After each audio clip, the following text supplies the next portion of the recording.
Halo Tribuners, selamat datang di Ngantri, ngobrol santai Tribun, eksklusif hanya di Tribun Pekanbaru. Kita bumper dulu.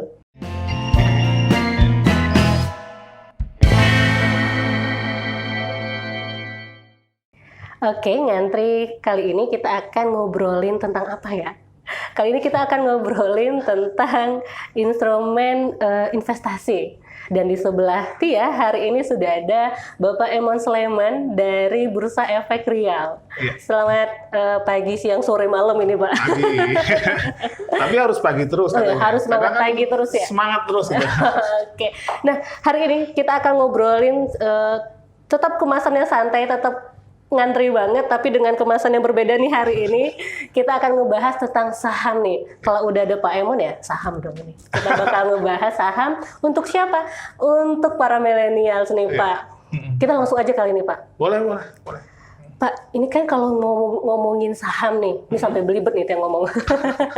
Kalau kita ngomongin saham nih, Tia sebagai kaum milenials itu ngerasa, aduh ribet nih, aduh takut nih, resikonya bakalan aduh gimana sih gitu.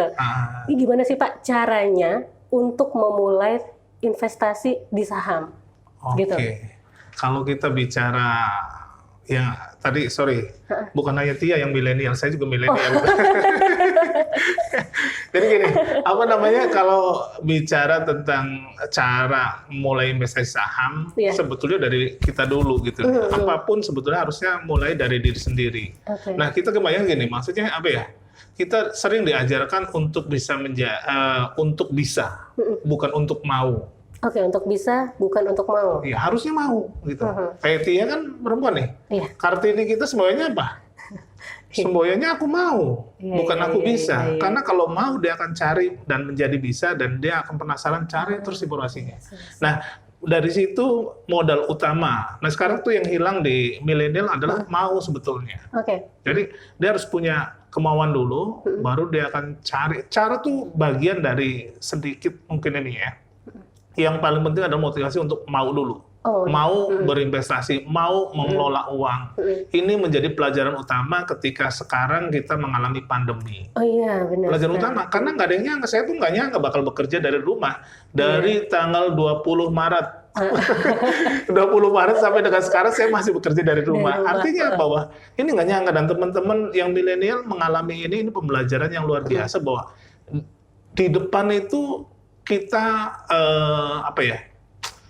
kebutuhan uang itu di depan udah pasti. Apapun yang mau dilewati, jalur manapun itu ada kebutuhan materi. Tapi apakah kita punya uang itu nggak pasti. Jadi itu yang mesti disadari. Dengan semangat itu akhirnya dia harus cari tahu. Dia harus mau untuk mulai mengelola asetnya. Aset apapun gitu kan. Sekarang kan anak-anak muda milenial, jangan yang kuliah, yang SMA pun sudah punya pendapatan. Iya sih. Dari orang tua kan. Kayak anak saya, anak SMA, dia sudah ada pendapatan per minggu. Dan per minggunya mungkin bisa 1 bulan zaman saya kuliah gitu. Artinya dia secara kemampuan, dia punya kesempatan untuk mengelola uang. Itu poinnya yang menjadi penting. Kalau masalah risiko dan sebagainya, justru teman-teman milenial harus melihat bahwa ketika apapun sebuah keuntungan, melakukan apapun yang kalau ada keuntungan selalu ada risiko. Itu perlu disadari. Cuma kan mindsetnya di kita ini ABG, bukan ABG. Yang anak-anak muda nih, resikonya besar. Cuma nggak mau usaha yang lebih untuk hal itu gitu. Terus juga pemahaman mereka nih Pak, untuk saham itu gimana sih cara kerjanya gitu ya? Kan kalau kita bisnis secara langsung, misalnya jualan gitu ya, ya bisa kita menawarkan dan mungkin kita menghasilkan. Ini kan saham kayak membingungkan mungkin untuk beberapa segmen misalnya. Kok saham sih gitu? Kadang kayak kerja, lo ngapain? Enggak, gue main saham gitu. Apaan gitu ya? Gitu loh Pak. Jadi kayak mungkin mindsetnya itu apa sih saham gitu. Terus kenapa sih harus berinvestasi di saham gitu? Apa sih keuntungannya? Yang dia taunya resikonya juga besar. Cuman kan tetap di mana resikonya besar juga usahanya juga harus besar. Gitu. Jadi gini, itu kan sudut pandang ya. Jadi gini, kalau kita mau merubah hal yang kecil, kita cukup dengan merubah sikap. Oke. Tapi kalau kita merubah hal yang besar, sesuatu yang besar, yang pengen kita dapetin yang besar, yang harus kita rubah adalah sudut pandang, cara pandang kita. Artinya teman-teman milenial harus melihat cara pandang tadi, kembali pada bahwa di depan itu kita punya kebutuhan materi yang luar biasa, ya ini ya, tantangannya luar biasa, gitu. Karena semakin tua itu nilai uang semakin turun. Dulu 100.000 buat saya buat 1 bulan ketika kuliah. Sekarang 100.000 mungkin 2-3 hari selesai itu ini. Artinya nilai uang yang sama semakin bertambah umur semakin berkurang. Ini yang mesti harus jadi trigger buat anak-anak milenial bahwa ya tadi kondisi pandemi dan sebagainya harus jadi kesadaran kita untuk memulai berinvestasi. Nah, yang perlu dirubah tadi sudut pandang. Cara memandang investasi. Dulu orang melihat perusahaan Garuda itu besar sekali. Misal contoh lah ya, kita ambil contoh Garuda besar banget. Karena sosok bangunan dan sebagainya. Kalau sekarang kita bicara apa namanya? Sekarang yang apa namanya transformasi online sudah bisa mengalahkan secara aset. Jadi itu kan sudut pandang. Ada perubahan besar itu bukan dari sisi apa namanya bangunan dan sebagainya, tapi dari sisi isi perutnya gitu nih. Nah, sama seperti banyak sekarang orang terkaya itu justru dari digital. Bukan lagi toko-toko yang punya bangunan besar, pabrik besar, manufacturing, udah mulai bergeser. Nah, mindset itulah bahwa Anda bisa menjadi sejahtera ke depan, bisa banyak cara. Satu, sektor real. Yang kedua, bisa di sektor keuangan. Nah, sekarang informasi sektor keuangan banyak banget. Ya, ini tinggal bagaimana dia memilah. Jadi kenapa harus mulai dari diri dia? Tadi mau yang pertama, sudut pandang harus dirubah. Bahwa ke depan tadi saya bilang kondisi pandemi nggak ada yang tahu dan sebagainya, tiba-tiba terjadi seperti ini. Yang ketiga, dia harus cari informasi di sektor keuangan. Ada mulai diversifikasi. Kalau dia hanya sektor real, ya kondisi kayak gini kita bisa lihat ya, dampaknya luar biasa. Hampir semua lapisan. Apalagi yang paling berat kita saat ini itu kalau kita ngelihat data di perdagangan saham, itu di sektor properti. Padahal ada stimulus untuk suku bunga diturunkan, tapi tetap daya belinya masih berkurang. Kenapa? Karena pendapatannya juga berkurang ini ya. Itu paling parah saat ini ya kondisinya gitu ya ini. Dan ini nggak ada yang nyangka juga gitu nih. Jadi teman-teman milenial tadi setelah merubah sudut pandang bahwa di depan harus sejahtera dan sebagainya harus disiapkan dari sekarang dan harus merubah kalau kita Mbak Tia dulu kuliah atau udah selesai kuliah nih? Udah selesai. Kita kuliah gini. Jadi kita dibiasakan menyelesaikan masalah penting di area genting. Contoh sistem kebut semalam. Itu kan tapi sama bekerja sih Pak. Sama. Kalau di media juga sama kan. Itu kan gini maksudnya apa ya? Harusnya kita menyelesaikan masalah itu di kuadran 2. Kuadran 2 itu apa? Kuadran di mana kita menyelesaikan masalah penting di area yang tidak genting. Kenapa di situ ada persiapan, ada perencanaan dan sebagainya. Nah, inilah yang kalau masalah keuangan tadi, investasi itu masuk dalam menyelesaikan masalah penting di area tidak genting. Sehingga ketika waktunya tiba, maka di situ sudah tidak menjadi masalah. Inilah yang orang bilang financial freedom. Gitu. Jadi sudah selesai masalahnya. Saya bakal butuh ibadah nih tahun sekian, 10 tahun lagi. Itu kan penting buat dia. Di tahun sekian harus targetnya ibadah. Ketika dia udah mulai nyicil dan waktunya tiba, dia udah selesai duitnya. Di situ financial freedom. Bukan berarti orang yang kaya banget, enggak. Tapi dia merencanakan aset saat ini untuk menutupi kebutuhan di depan dengan cara mencicil terus. Oke, ini sorry nih Pak, Tia potong. Kita kan tadi ngebahas tentang masalah genting nih, keadaan genting. Sekarang kita di keadaan genting nih. Oke. Nah, pertanyaannya, apakah sudah terlambat untuk kaum millennials untuk masuk ke investasi saham saat ini? Saya selalu bilang nggak hanya milenial, siapapun ketika melakukan sesuatu dan bisa melakukan sesuatu pada disadarkan selama dia masih hidup, itu adalah kesempatan terbaik. Tidak ada kata terlambat untuk itu. Karena gini, contoh misalnya di tempat saya itu ada orang yang belajar investasi umurnya 63 tahun. 63 tahun? Dan itu ibu-ibu. Bayangin, ibu-ibu, dia bukan orang yang kaya banget. Dia kalau hari-hari biasa dia jual gorengan. Di Pekanbaru. ini ya. Dan awal pertama kali dia ikut mengajak anaknya yang SMP. Jadi agar maksudnya adalah anaknya nanti yang belajar mengelola karena dia nggak ngerti dengan itu. Tapi ketika anaknya beranjak dewasa berubah paradigmanya, berubah cara pandangnya, berubah pergaulannya, akhirnya nggak ke situ lagi. Akhirnya si ibu itu belajar lagi, ikut lagi untuk dia sendiri. Bayangin, saya bilang ya nggak ada kata terlambat gitu nih.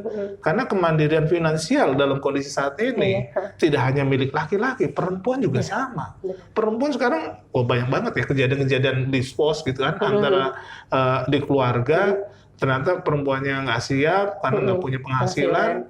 Padahal ya harus dimulai kesadaran akan ada risiko itu, harus sudah mulai mencicil ini ya dengan pengetahuan cukup. Sekarang tuh perangnya ekonomi. Kita mungkin perempuan menteri keuangan dalam keluarga. Kalau dia pemaham produknya kecil ya berat juga ini ya. Harus setiap produk punya jangka waktu peruntukannya. Sehingga ketika dia memanage punya banyak paham tentang produk, dia bisa merencana untuk jangka pendek, menengah dan panjang itu bisa penempatannya bijak dan akhirnya hasilnya maksimal gitu ininya. Jadi kalau menurut saya sih itu ininya. Tarik garis merahnya nih Pak. Kan saat ini kalau kita ngebahas pandemi, selalu maknanya negatif. Yes. Kebanyakannya tuh negatif. Kenapa? Karena berita-berita yang disebarkan itu negatif. Yes. Padahal ada sisi positif ya kalau kita lihat. Mereka akan sadar, oh gue nggak bisa nih ngabisin duit di waktu ini aja, gue harus investasi. Apa yang gue punya sekarang untuk besok. Kayak sekarang, mungkin kebanyakan tribuners di rumah ataupun masyarakat di luar sana, mereka punya nih asetnya, mereka punya nih uangnya, tapi bingung mau dikemanain.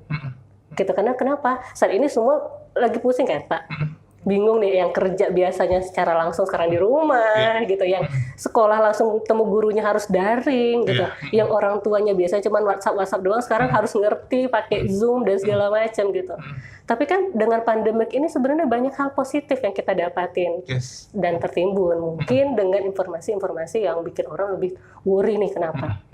Nah, bagaimana nih caranya Bursa Efek Indonesia memberikan edukasi kepada mereka yang memiliki ini bingung nih mau investasi kemana gitu ya. Kan mereka mungkin sudah punya ini, cuman belum tahu nih mau ditaruh kemana nih ya gitu, investasi seperti apa. Karena kalau mereka mau buka usaha baru, contoh misalnya kopi, mau bikin usaha kopi di saat pandemi, gimana ceritanya? Kan kita nggak boleh, harus ada social distancing misalnya. Di saat baru tahun kemarin itu booming banget nih kopi. Betul. 1 meter kopi, ketemu kafe kopi, gitu. Nah, itu bagaimana nih Pak? Ya, kami juga sama, bertransformasi ya. Sebetulnya kami sudah, era edukasi online itu kami tahun kemarin sudah mulai. Tahun kemarin sudah mulai, cuman dipaksa benar-benar ketika pandemi. Makanya kita kalau sampai bulan Juli, kita edukasi ke masyarakat itu totally sudah 200 kali. Wow, 200 kali. Jadi dalam 7 dari range bulan. Berapa lama? Dari Januari sampai dengan Juli. Oke. Itu 200 kali edukasi ini ya. Baik face to face, kalau sebelum Maret berarti kita banyak tatap muka, tapi setelah itu kita banyak digital. Dan ternyata itu daerah-daerah yang nggak bisa kita sentuh, sudah bisa disentuh. Ya tadi, kesadaran orang, cari informasi ini, cari informasi ini. Akhirnya banyak, dan itu pesertanya tidak hanya di Riau, Papua, Kalimantan, macam-macam lah, seluruh Indonesia. Jadi ternyata edukasi secara online ini ya luar biasa. Cakupan pesertanya seluruh Indonesia ininya. Kemudian juga mereka ikut fasilitas kegiatan edukasi kita selama 2 jam online ininya. Itu kita fasilitasi.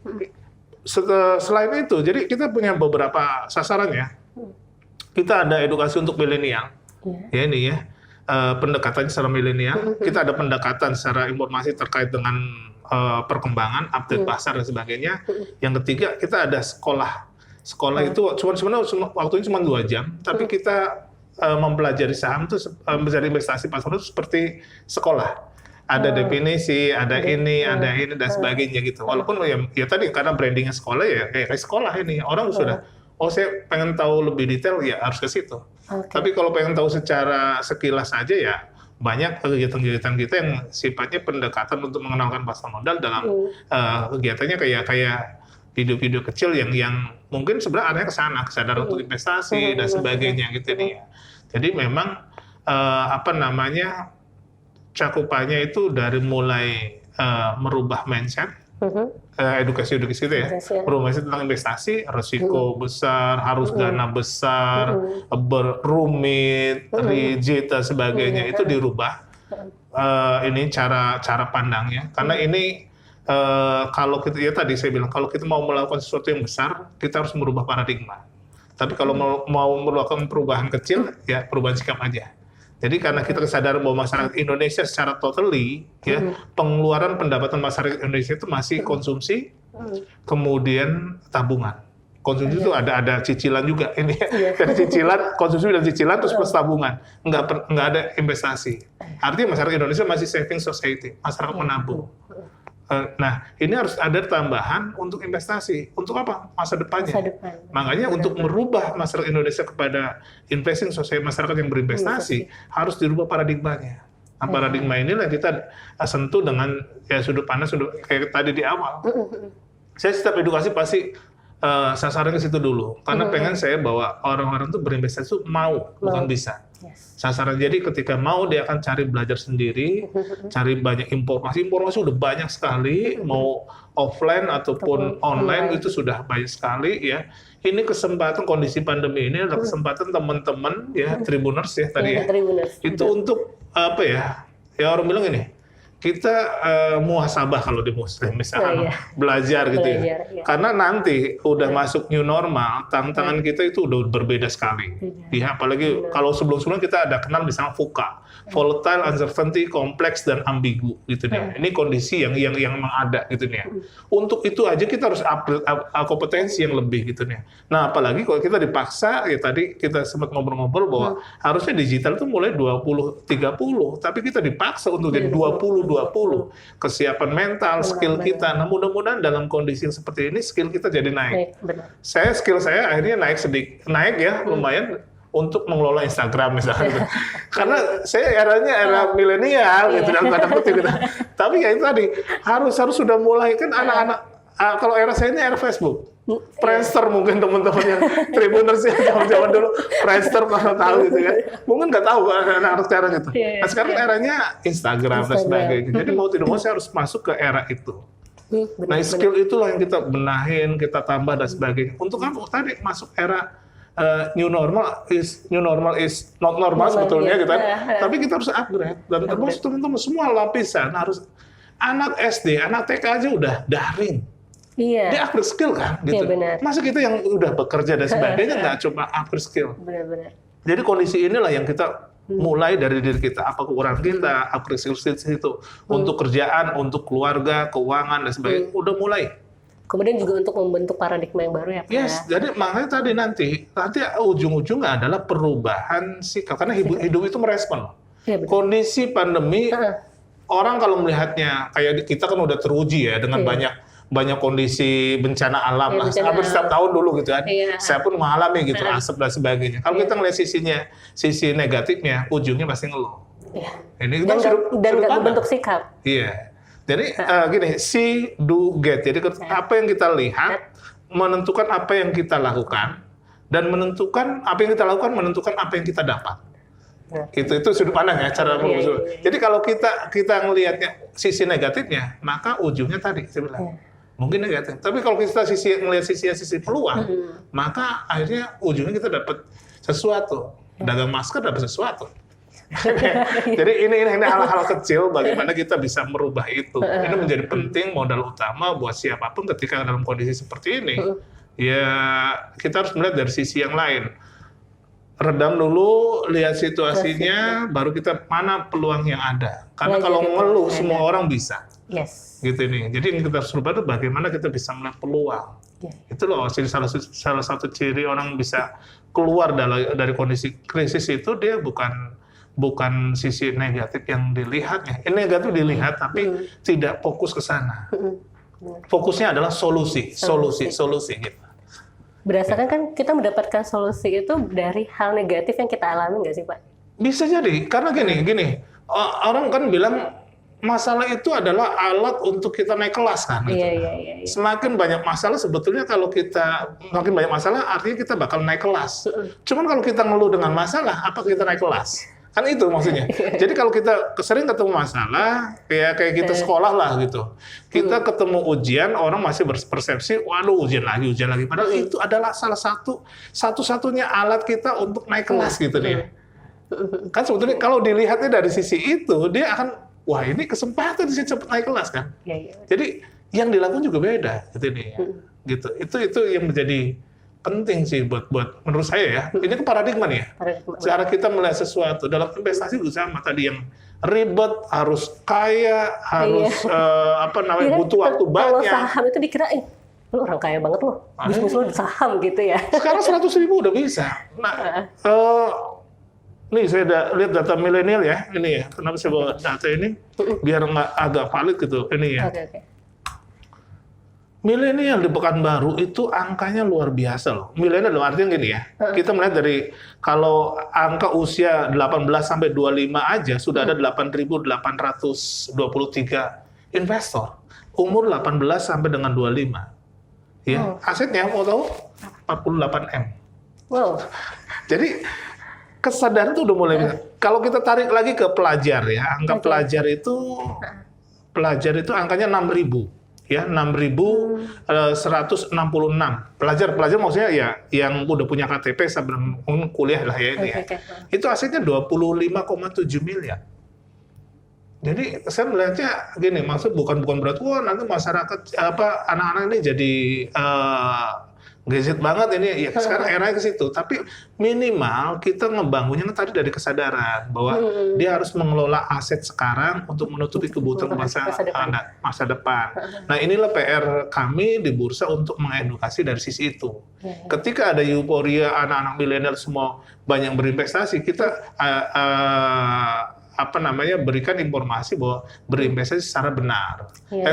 Bukan benar ya, biar bisa nggak ada yang benar salah, secara bijak lah gitu. Jadi tujuannya harus ditetapkan apa gitu kan, angka. Karena kadang-kadang kita membuat tujuan juga suka blur. Jadi kita ajarin tujuan yang clear itu seperti apa. Ada angka, ada waktu sehingga nanti caranya menjadi lebih tepat. Contoh orang diet tuh kadang-kadang saya pengen kurus, melakukan caranya apapun.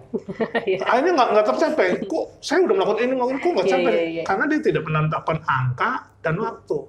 Kalau dia menetapkan angka dan waktu, maka dia akan ketemu cara yang tepatnya. Apa? Sama dengan investasi itu begitu. Oke Pak Iman, ini kan tadi kita udah panjang lebar nih ngomongin saham. Kemudian yang di Riau juga ternyata angkanya cukup bikin dia agak banyak ya gitu. Nah ini apa sih Pak, macam-macam dari saham itu sendiri yang bisa kita lakukan untuk menjadikan bisnis gitu? Kita buat Tribuners di rumah mungkin kebingungan, saham tuh apa sih macam-macamnya gitu. Gini, secara sederhana kalau di industri pasar modal itu banyak produk ya. Jadi pasar modal artinya yang kita kalau pasar tak pasti Tribuners pasti tak paham ya, tempat bertemunya orang jual dan beli. Modal itu barangnya kayak pasar ikan lah. Pasar ikan berarti kan tempat bertemunya penjual ikan dan pembeli ikan. Nah kalau ini modal gitu, barangnya itu modal yang diperjualkan.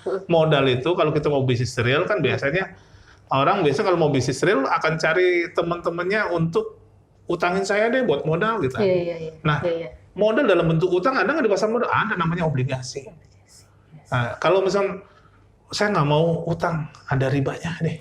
Karena kan banyak ya, apalagi di Riau gitu orang takut dengan riba gitu.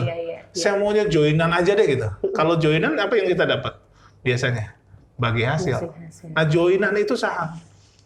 Jadi sebenarnya kalau kita mau beli saham itu sama seperti saya mau join nih gitu nih. Sederhana itu. Jadi makanya untuk memahami pasar modal nggak usah ribet-ribet, nggak usah rumit-rumit, tinggal konsepnya tadi. Saham itu join modal gitu. Nah, sederhana itu. Artinya kalau saya mau membeli saham seperti saya mau join modal, kira-kira perusahaan apa nih gitu. Nah, kalau kita bicara sahamnya, kira-kira saham apa saja? Di kita itu ada hampir 700 perusahaan, artinya hampir 700 saham yang ada di Bursa Efek Indonesia. Dari mulai yang besar banget sampai yang kecil. Kalau di Pekanbaru, teman-teman Tribuners ya, ini ya, bisa pengen nggak memiliki mall? Pasti mau gitu kan. Mall Pekanbaru itu sudah go public. Oke. Harga sahamnya saat ini ya sekitar 80 rupiah per saham. Per saham. Jual beli saham satuannya tuh 100 saham. Jadi kalau beli beras kan satuannya kilo. Nah, kalau saham itu satuannya lot namanya. Nah, satu lot itu 100 saham. Jadi kalau kita membeli satu lot saja saham Mall Pekanbaru ya, itu 80 dikali 100. Berapa coba? 8.000. Dua kali kita parkir yang 4.000 udah selesai kita punya mall. Kan artinya kita join dengan Mall Pekanbaru gitu. Ini ya. Kalau pengen punya, Pak, saya nggak mau Mall Pekanbaru mallnya gitu-gitu aja. Ya dengan dia go public sebenarnya Tribuners dia akan membangun beberapa. Terus kemudian juga Kang Musar sekarang sudah ada. Studio ya ini ya. Itu mungkin bagian dari pengembangan rencana strategis dia karena lokasinya luar biasa. Nah kita bicara, saya nggak mau mall itu. Mall yang besar di Pekanbaru, ada misalnya SKA. Ini mengeluarkan produk juga, namanya DIRE. Dana Investasi Real Estate, bukan saham ya, tapi dia DIRE namanya. Ini ya. Jadi itu salah satu produk pasar modal juga. Sebagiannya dijual ke masyarakat, dan kalau kita membeli DIRE itu, kita mendapatkan keuntungan operasional dari Mall SKA. Jadi banyak produk, tapi untuk kita saham tadi, ya kembali ke saham bahwa mindset-nya kita mau join modal. Satu, jangan ikut-ikutan. Kalau join modal, kita harus tahu. Ya kayak Mbak Tia saya mau join modal ngapain nih? Usahanya apa ya? Keuntungannya gimana? Tokonya di mana? Kan itu rame nggak tokonya dan sebagainya kan mesti dilihat kan? Nah kadang-kadang banyak anak milenial kadang-kadang semangatnya luar biasa. Akhirnya ikut-ikutan. Investasi sebetulnya tidak boleh ikut. Kenapa tadi saya selalu menyinggung mau karena pribadi masing-masing kesadaran kita harus mulai. Karena setiap orang itu beda-beda passionnya, terus juga senengnya beda-beda. Kalau udah seneng kan dia cerita terus nih Pak. Betul. Passion memang beda-beda, tapi semuanya senang duit loh. Iya sih Pak, kalau duit mah semua juga semua senang duit gitu kan. Semua senang apa ya. Nah kesadaran senang duit itulah harusnya ya sendu nih gitu ya. Sendu kalau zaman dulu zaman singkatan sendu gitu. Senang duit. Ini harusnya juga menjadi saya juga harusnya ketika nanti umur sekian saya harus punya duit sekian karena saya akan begini. Nanti pas setelah pensiun saya harus gaya hidupnya seperti saya penghasilan 10 juta. Kan banyak orang-orang pensiun sekarang miris ya ini. Terus, apalagi atlet kan luar biasa ini. Terus apalagi banyak yang memang dia tidak siap dengan artis misalnya gitu. Kan banyak banget yang nggak siap dengan masa pensiunnya. Padahal ketika dia lagi jaya-jayanya dana luar biasa. Ini kan sebuah pembelajaran. Hal negatif tadi yang berbicara kayak gini orang banyak mengeluh gitu. Hal apapun yang terjadi sebetulnya selalu ada hal positif. Semua pembelajaran gitu nih.